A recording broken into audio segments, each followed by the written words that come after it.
পরম করুণাময় আল্লাহর নামে শুরু করছি। বিসমিল্লাহির রহমানির রহিম। আসসালামু আলাইকুম। Welcome to my Fatema's cooking school. আমার এই রান্নাগুলো যদি ভালো লেগে থাকে লাইক, শেয়ার এবং সাবস্ক্রাইব করবেন। পাশে থাকা অল বেল আইকনটি বাজিয়ে যাবেন যেন আমার রান্না সবার আগে আপনার কাছে চলে যায়। আজ তৈরি হবে ফাতেমাস কিচেনে বাটারি চিকেন। বাটারি চিকেনটি 3 ধাপে তৈরি করতে হয়, সেটাই দেখাবো। চলুন কিভাবে তৈরি করছি। আমি বাটারি চিকেন তৈরি করতে হলে বাটারি চিকেনের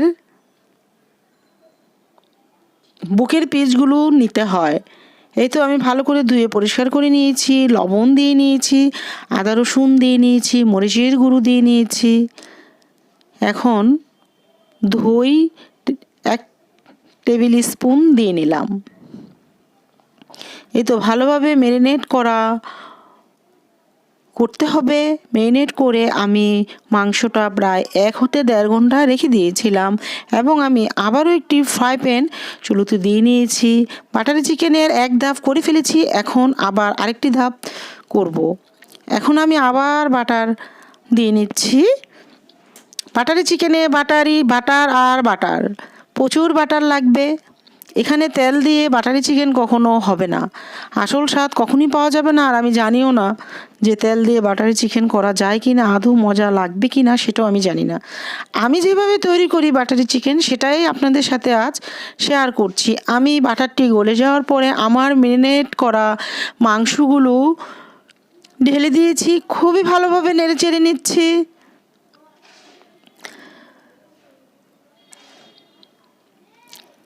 সেই সাথে আমি একটু আপনাদের সাথে কথা বলে নেই।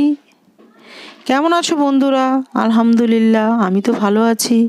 নিজে ভালো থাকবো, অন্যকে ভালো রাখবো। বন্ধুরা তোমরাও ভালো থেকো এবং অন্যকে ভালো রেখো। 5 ওয়াক্ত নামাজ পড়বো, কোরআন পড়বো, সৎ থাকবো।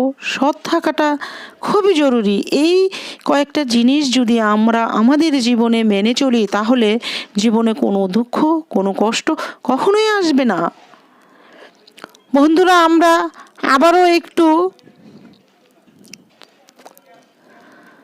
1 টিস্পুন বাটার দিয়ে নিয়েছি, খুব ভালোভাবে ভেজে নিয়েছি এবং আমার মুরগিটি ভাজা হয়ে গেছে, আমি ঢেলে রেখে দিয়েছি। এখন আবার যাব আরেকটি ধাপে। আবারও আমি ফ্রাই প্যান বসিয়ে দিয়েছি।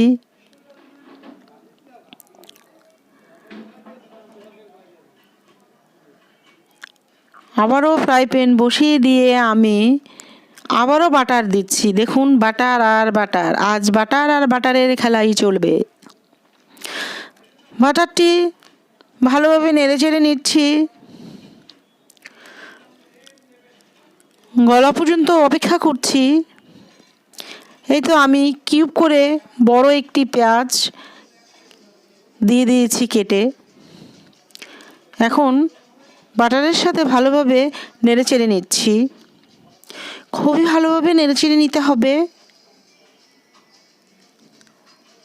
বাটারি চিকেনটা করতে একটু সময় লাগবে, ধৈর্য ধরে বাটারি চিকেনটা রান্না করতে হবে।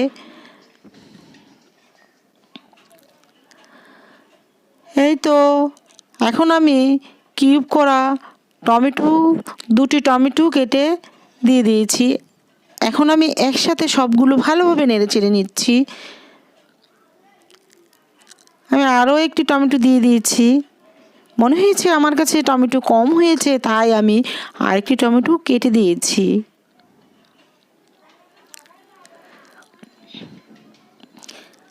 আমার এই রান্নাগুলো যদি ভালো লেগে থাকে লাইক, শেয়ার এবং সাবস্ক্রাইব করবেন। পাশে থাকা বেল আইকনটি বাজিয়ে যাবেন যেন আমার রান্না সবার আগে আপনার কাছে চলে যায়।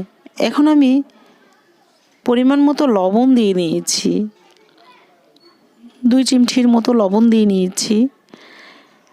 কিছু কাঁচামরিচও দিয়ে নিয়েছি, ভালোভাবে আবারও নেড়ে চেড়ে নিচ্ছি।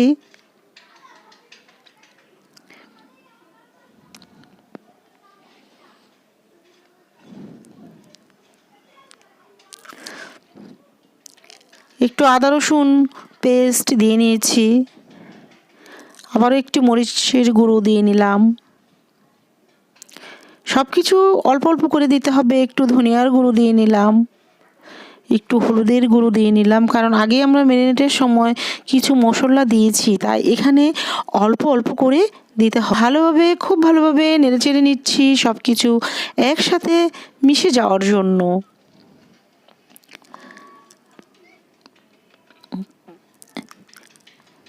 এটা হচ্ছে মাংসের গ্রেভি। মাংসের গ্রেভিটা তৈরি করছি।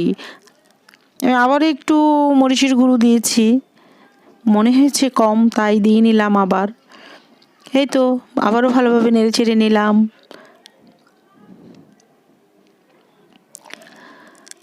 এবং হাফ কাপ পানি দিয়ে নিয়েছি এগুলো ভালোভাবে সেদ্ধ হয়ে যাওয়ার জন্য।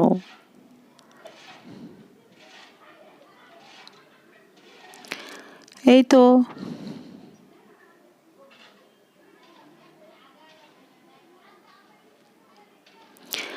তো অনেকটা হয়ে এসেছে, ঝোল প্রায় শুকিয়ে এসেছে।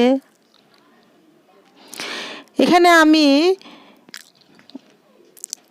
বাটারি চিকেনের গ্রেভিটা তৈরি করতে অবশ্যই বাদাম লাগবে, কাজু বাদাম। বাদাম ছাড়া তো গ্রেভি হবে না কখনোই। এই তো বাদামগুলো দিয়ে আবারও ভালোভাবে নেড়েচেড়ে নিচ্ছি।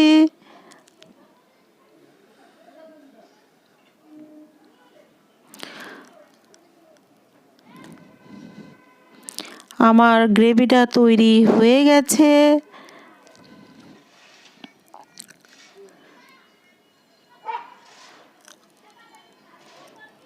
এখন আমি আবারও ফ্রাই প্যানে বাটার দিয়ে নিচ্ছি। গ্রেভিটা আমি ব্লেন্ডার করে নিয়েছি। দেখুন গ্রেভিটা ব্লেন্ডার করার পর কত সুন্দর স্মুথ হয়েছে। এখন আমি বাটারের মধ্যে গ্রেভিটা, ব্লেন্ডার করা গ্রেভিটা ঢেলে দিয়েছি। এটা আমি খুব ভালোভাবে নেড়েচেড়ে নেব। আমি একটু পানি দিয়ে নিয়েছি গ্রেভিটা ভালো করে সিদ্ধ হওয়ার জন্য। এখন আমি সেই যে ম্যারিনেট করা ভেজে রাখা মাংসগুলো সেগুলো গ্রেভিটার মধ্যে দিয়ে দেব। বন্ধুরা, তোমরা কিন্তু গ্রেভিটা তৈরি করার পর অবশ্যই ব্লেন্ডার করে নিতে হবে। ব্লেন্ডার করে না নিলে কিন্তু বাটারি চিকেনের স্বাদ পাওয়া কখনোই যাবে না। অতএব ব্লেন্ডার করে নিতে হবে গ্রেভিটা রান্না করে। এই তো বাটারি চিকেনে বলক চলে এসেছে, খুবই সুন্দর ফ্লেভার আসছে। ঘিয়ের